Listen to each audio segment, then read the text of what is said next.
أعزائنا المشاهدين، مرحبا بكم في نشرة الأخبار. أقدمها لكم كمال سليمان من هيئة الإذاعة والتلفزيون الإثيوبي من أديس أبابا. تحتضن باريس قمة تجمع الرئيس الفرنسي إيمانويل ماكرون بقادة إفريقيا وأوروبيين ورؤساء مؤسسات الإقراض متعددة الأطراف لبحث سبل تمويل الاقتصادات الإفريقية المتضررة من جائحة كورونا ودراسة أفق لمعالجة أزمة ديون القارة البالغة مليارات الدولارات. وتشير التقديرات إلى أنه ستكون هناك حاجة إلى ما يصل إلى 330 مليار دولار لمساعدة البلدان الإفريقية على مواجهة آثار الكوفيد-19. وحضر الوفد الإثيوبي بقيادة رئيسة الجمهورية سهلة ورق زودي ووزير المالية أحمد شدي المؤتمر. وكان المسؤولون الماليون في العالم اتفقوا في أبريل الماضي على زيادة الاحتياطات بصندوق النقد إلى 650 مليار دولار وتمديد تجميد خدمة الديون لمساعدة البلدان النامية على التعامل مع الجائحة، غير أن المخصص لإفريقيا لن يتجاوز 34 مليار دولار. وستستخدم البلدان هذا الصندوق لتعزيز اقتصادياتها، حيث من المتوقع أن تحصل أفريقيا على 33 مليار من حقوق السحب الخاصة. وقالت رئيسة الجمهورية سهلة ورق زودي إن دعوة الرئيس الفرنسي إيمانويل ماكرون لتقديم مساعدة مالية للدول الإفريقية المتضررة من الوباء جاءت في الوقت المناسب.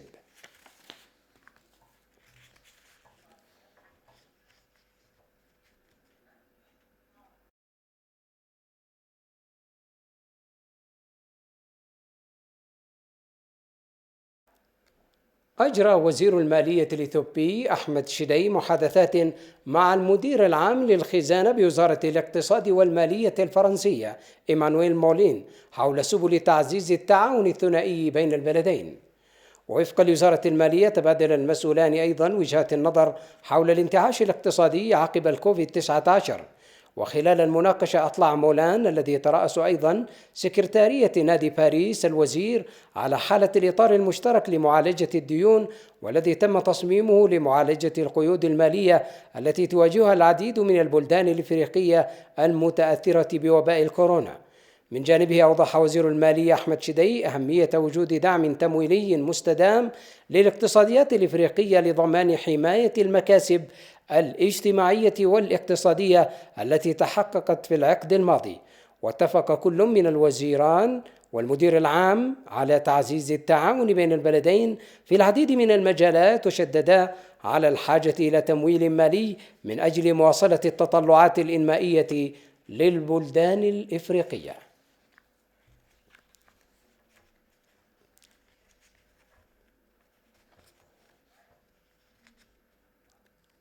أطلق رئيس الوزراء الدكتور أبي أحمد رسميا برنامج الأسبوع الإثيوبي يوم أمس، والذي يهدف للترويج للإمكانيات السياحية والاستثمارية للأقاليم الإثيوبية.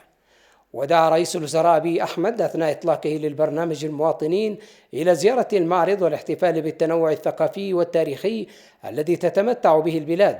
وقال: إنني أحثكم جميعا على زيارة المعرض للاطلاع على موارد البلاد الوفيرة. ويتم في البرنامج التعريف بقطاعي السياحة والاستثمار في الأقاليم الإثيوبية من خلال عرض إمكانيات السياحة والاستثمار في البلاد. ويدوم البرنامج لأسبوع كامل، حيث تعرض جميع الولايات الإقليمية وإدارات المدن إمكانياتها السياحية والاستثمارية في حديقة الصداقة بالعاصمة أديس أبابا، بالإضافة إلى عرض ثقافاتها وتاريخها ومواردها الطبيعية وغيرها من السمات الفريدة لجميع الأقاليم والشعوب في إثيوبيا. وعلم أن الدخل الذي سيتم تحصيله من زوار المعرض سيستخدم في إعادة تأهيل النازحين في البلاد. وقامت 3 وزارات بتنظيم الأسبوع الإثيوبي بالتنسيق فيما بينها، وهي وزارة الثقافة والسياحة، وزارة البناء والتعمير، ووزارة المرأة والشباب والأطفال.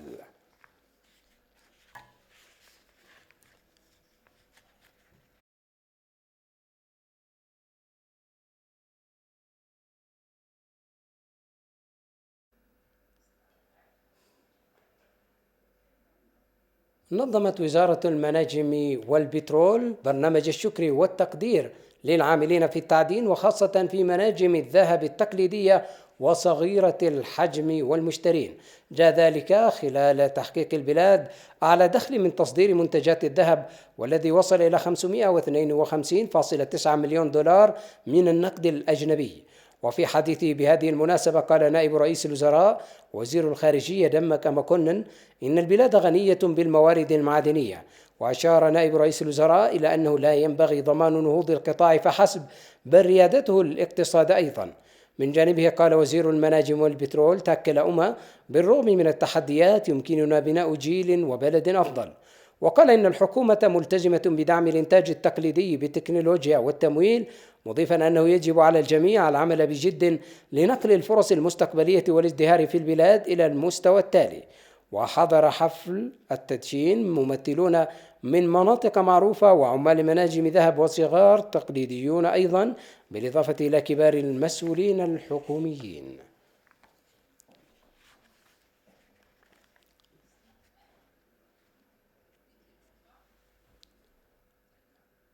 قال إبراهيم إدريس مستشار شؤون الحدود والعابرة للحدود بوزارة الخارجية الإثيوبية إن السودان ومصر يستخدمان سد النهضة الإثيوبي كرهينة للضغط على إثيوبيا للتخلي عن حقها في مياه النيل.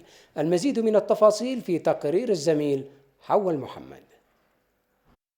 قال مستشار شؤون الحدود والعابرة للحدود أثناء تقديمه ورقة مناقشة حول سد النهضة الإثيوبي الكبير لممثلي الأحزاب السياسية إن السودان ومصر لا يهتمان بالسد في المقام الأول ولكن بمياه النيل، ولذلك تسعى الدولتان جاهدين للحصول على تنازل قانون من إثيوبيا من خلال التهديد والضغط والإقناع الدولي. وأشار إدريس إلى كلا الدولتين تعملان جيدا أن السد لن يقلل بشكل كبير من التدفق، لا سيما مع حسن نية إثيوبيا لملء السد بشكل مسؤول، لذا فهما يستخدمان السد كرهينة للضغط على إثيوبيا للتخلي عن حقها في مياه النيل من خلال اتفاقية ملزمة على بنود تم كتابتها بشكل غير عادل دون النظر إلى مصالح إثيوبيا، بهدف حرمان إثيوبيا بشكل دائم من حقها في الاستخدام العادل والمعقول لمياه النيل. ويسعى السودان ومصر من أجل تحقيق أهدافهما لتدويل قضية سد النهضة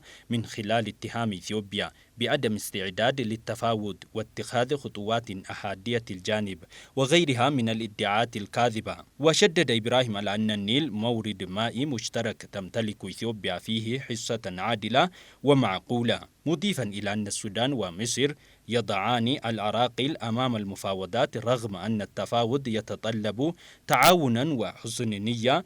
لا توجد نوايا حسنة من السودان أو مصر، بل يريدان فقط محاصرة إثيوبيا. وقال إنهم كانوا يطالبون بالوساطة. وحث إبراهيم الإثيوبيين في كل مكان على توحيد الصفوف ضد مؤامرات السودان ومصر، بما في ذلك تقديم كل أشكال الدعم للحكومة لمساعدتها للتفاوض من موقع القوة. ومن جانبه قال رئيس المجلس الوطني لتنسيق المشاركة العامة في بناء سد النهضة الدكتور أرغاوي برهي إن السد مهم لتلبية الطلب المتزايد على الطاقة وتحسين نمط عيش الإثيوبيين دون الإضرار بدول المصب. وأشار إلى أن السد لا يتعلق بحزب واحد وجماعة دينية وعرقية واحدة، مضيفا أن الأمر يتعلق بسيادة الإثيوبيين ووحدتهم وتنميتهم. وعرب ممثل الأحزاب السياسية من جانبهم عن التزامهم بتحقيق المشروع الرائد، وذكروا أن جميع الأحزاب السياسية بحاجة إلى مزيد من التعاون ومناقشة قضايا السد بانتظام.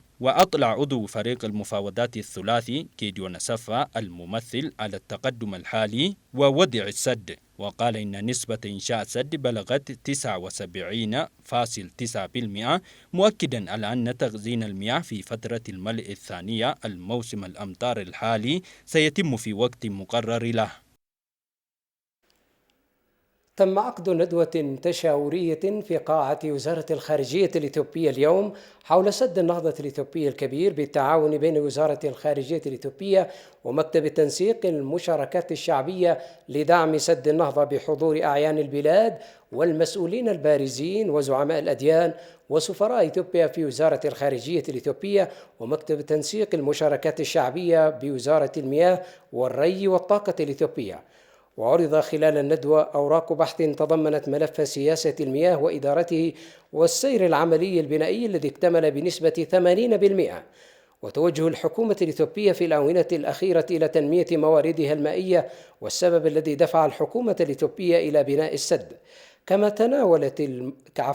تناولت الندوة استراتيجية مصر المتمثلة بممارسة سياسة التفاوض وحرب الوكالة والترويج الإعلامي وطلب الوسطاء في التعامل مع ملف سد النهضة.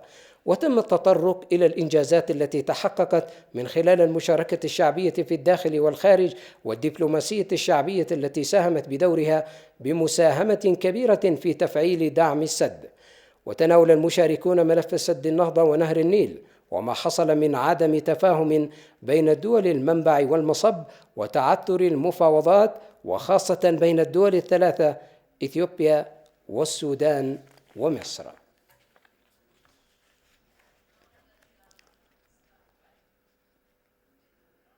معنا في الاستوديو ضيفنا الزميل مصطفى يونس ليحدثنا عن مجريات ما تم خلال هذه النشرة. كيف كانت مجريات الندوة زميل مصطفى؟ زميل كمال، الندوة انطلقت يوم أمس وتواصلت اليوم، وتركز الندوة على ملف مناقشة ملف سد النهضة، وحضرها المسؤولون والسفراء وزعماء الأديان وأعيان المجتمع. وتم عقد هذه الندوة بالتنسيق بين 3 وزارات إثيوبية، وهي وزارة الخارجية الإثيوبية ووزارة المياه والري والطاقة ومكتب التنسيق المشاركة الشعبية لدعم سد النهضة. وهدف هذه الندوة هي إطلاع المواطنين بما فيهم الأحزاب السياسية. مثلا يوم أمس تم تقديم أوراق أبحاث حول سد النهضة لممثلي الأحزاب السياسية الإثيوبية، وتضمنت هذه الأوراق التي تم عرضها أو تقديمها للأحزاب السياسية ممثلي الأحزاب السياسية أهمية بناء السدود وما دفع الحكومة الإثيوبية في بناء سد النهضة الإثيوبي الكبير، وأيضا سير الأعمال في بناء سد النهضة والجهود التي تبذلها الحكومة الإثيوبية والشعب لتحقيق المشاريع التنموية الكبيرة والعملاقة مثل مشروع سد النهضة. وهذه الأشياء أهمية عندما نقول بناء سد النهضة، بناء السدود هي تعتبر مخزون المياه، وسياسة مخزون المياه تتجه إليها كل الدول الآن، وإثيوبيا مع توفر كمية هائلة من المياه لديها لم تستغلها كما ينبغي. لذلك الحكومة الإثيوبية تريد أن تستغل مواردها المائية من خلال تخزينها كما ينبغي. لكن كيف وجدت مشاركة المشاركين الموجودين معكم خلال هذه الندوة؟ المشاركين كانت هناك مشاركة فعالة، حيث تم المناقشة. المنصة هي تم تقسيمها إلى قسمين: تقديم الأبحاث، وأيضا طرح الأسئلة للدكاترة الذين قدموا الأبحاث. هم يمثلون مكتب تنسيق المشاركات الشعبية لدعم سد النهضة، ووزارة المياه والري والطاقة الإثيوبية، ووزارة الخارجية. مثلا إبراهيم إدريس مثل الوزارة الخارجية وقدمها الأبحاث حول هذا، والمشاركون كانت لديهم مشاركة فعالة حيث قدموا أسئلة مفيدة جدا للمشاركين في هذه الندوة. هل تعتقد بأنهم خرجوا برؤية واضحة حول ما يتم من خلال القنوات الإعلامية الغربية وبعض القنوات أيضا العربية التي تروج بأن إثيوبيا تهدف من هذا السد فقط لحجب المياه عنها؟ نعم، هناك يعني خلال عرض هذه الأبحاث هم يعني الأبحاث هذه تضمنت مثل هذه الأمور، كيف الإعلام المصري هناك يعني ما تم التركيز عليه حتى في تقديم الأبحاث هو استراتيجية مصر ضد إثيوبيا فيما يتعلق بملف سد النهضة. مصر تستخدم 5 استراتيجية رئيسية، ومن بينها الترويج الإعلامي والبحث عن الوسطاء، يعني سواء كانوا في القارة الإفريقية أو خارج القارة الإفريقية، وهم يركزون أكثر على يعني وسطاء من خارج القارة الإفريقية. وأيضا سياسة التنازل القانوني، يعني حيث يطالبون إثيوبيا باتفاقية ملزمة، وهذا يعني بحث عن ثغرات قانونية لكي يدخلوا إثيوبيا في ورطة. يعني على الرغم من أنهم موقعين على اتفاقية 2015 بكل تأكيد نعم بكل تأكيد، لكنهم أيضا يستخدموا مثل هذه الاستراتيجية والاستراتيجية الأخرى التي يستخدمونها، وهي يعني المفاوضة. من ناحية هناك مفاوضة، يعني ما زالوا منخرطين في المفاوضة وإن توقفت الآن هذه المفاوضة. وأيضا هنا استراتيجية خطيرة جدا يعني وهي حرب الوكالة، وهذه يعني تم عرضها خلال هذه الندوة، قدموها يعني في الأبحاث التي تم عرضها. ما هي أهم الأوراق التي تم طرحها خلال المنتدى؟ المنتدى هي الأوراق هذه تتحدث عن يعني سير الأعمال البناء، هي أوراق تتضمن ملف الفني والقانوني أيضا، يعني فيما يتعلق ببناء سد النهضة. وأبرزها هي يعني استراتيجية مصر التي ذكرناها الآن منذ قديم الزمان. هذه ليست استراتيجية جديدة تستخدمها مصر ضد إثيوبيا في الاستحواذ على نهر النيل، وتعتبر نهر النيل هبة مصرية فقط، ولا أحد يستطيع أن يشاركها في هذه الهبة. لذلك يعني تم عرضها والتركيز على هذه الاستراتيجية. وأيضا هناك ذكرت اتفاقيات التي تم توقيعها، يعني مثلا اتفاقية عام 1959 التي حرمت إثيوبيا من حصتها المائية، أو اتفاقيات استعمارية، هي تعتبر اتفاقيات استعمارية. وأيضا يعني هذه الأبحاث التي تم أوراق الأبحاث التي تم تقديمها خلال هذه الندوة ركزت بالدرجة الأولى على سياسة المياه، ما يسمى في دراسة العلوم السياسية والعلاقة الدولية هيدروبوليتكس، ركزوا عليها وإدارة الموارد المائية واستفادتها والاستفادة منها في المشاريع التنموية الأخرى. شكرا جزيلا زميل مصطفى يونس على هذا التوضيح. شكرا لك يا كمال. طالب وزير الخارجية المصري سامح شكري مواطني بلاده بالاطمئنان بشأن عملية الملء الثاني لسد النهضة الإثيوبي، والذي تعتزم أديس أبابا في المضي قدما فيه خلال شهر يوليو القادم. وقال شكري في مقابلة على قناة 10 الفضائية المصرية: إننا نسعى إلى آخر مطاف في المفاوضات للوصول إلى اتفاق ملزم منعا لتأزم العلاقة بيننا وبين الأشقاء في إثيوبيا والتصعيد المترتب على ذلك، لكن من الضروري أن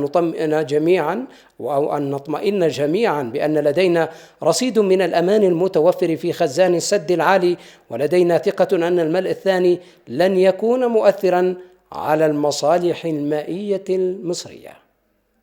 الأمان المتوفر في الخزان السد العالي، أيضا أن الأمور لدينا ثقة بأنه الملء الثاني لن يكون مؤثر على المصالح المائية المصرية، ونستطيع أن نتعامل معه من خلال الإجراءات المحكمة في إدارة مواردنا المائية، وأنه أي تفاقم للأمر هو مرتبط بقضية وقوع الضرر، والضرر إذا لم يقع فنستطيع أن نستمر في التعامل مع الأمور دون الحاجة إلى تأزم أو إلى.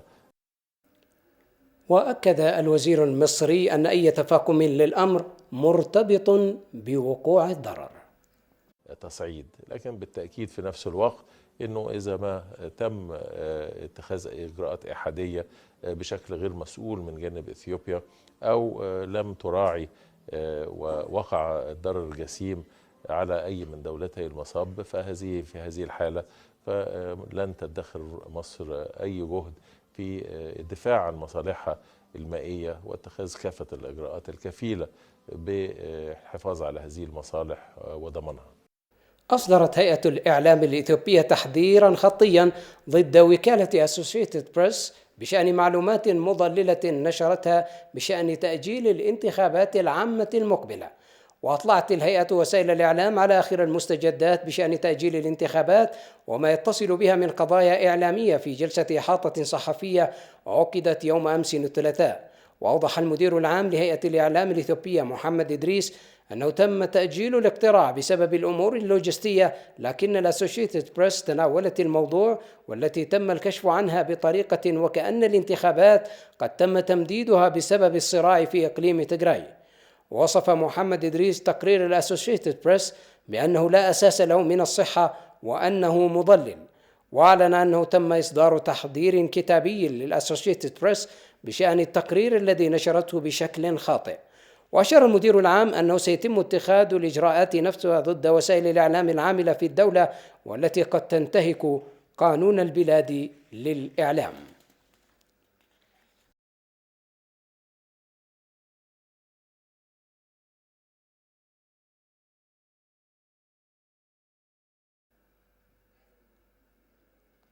قام الإثيوبيون بإطلاق حملة وطنية ودولية للتنديد بالمحاولات المستمرة لبعض الدول والمنظمات الدولية للتدخل في الشؤون الداخلية لإثيوبيا. وتم تنظيم الحملة من قبل مجموعة من الأشخاص من المنظمات المدنية والفنانين والنشطاء وغيرهم من الإثيوبيين المعنيين. وقام أعضاء المجموعة بإطلاع وسائل الإعلام على أهداف وأنشطة الحملة. وقالوا في المؤتمر الصحفي إن بعض الدول أصدرت بيانات حول الوضع الحالي في إثيوبيا من خلال التدخل السافر في المصلحة الوطنية والشؤون الداخلية للبلاد بما يؤثر على سيادتها الوطنية. وكانت هذه الدول تحاول الضغط على إثيوبيا من خلال استخدام المفاوضات الجارية بشأن سد النهضة والوضع في إقليم تيغراي وعملية الانتخابات الوطنية كذرائع. ووصف القائمون على الحملة البيان الأمريكي الأخير الصادر بأنه انتهاك لسيادة إثيوبيا ويدوس على حقوق البلاد.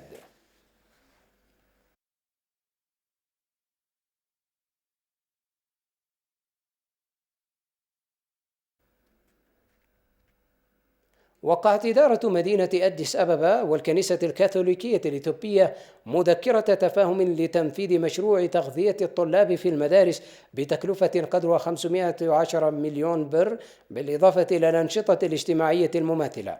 وقع مذكرة التفاهم نائب عمدة مدينة أديس أبابا أدانيش أبيبي والكاردينال برهان أيسوس بطريرك الكنيسة الكاثوليكية الإثيوبية.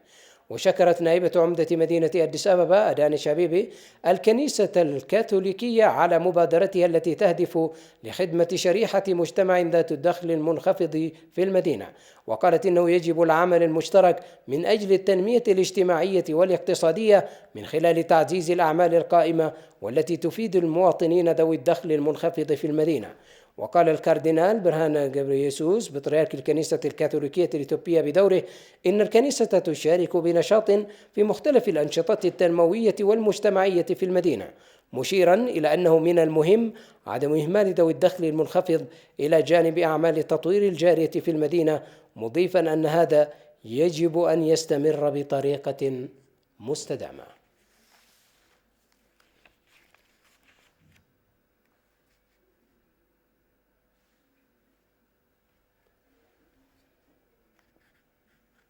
إليكم تذكيرا لأبرز العناوين.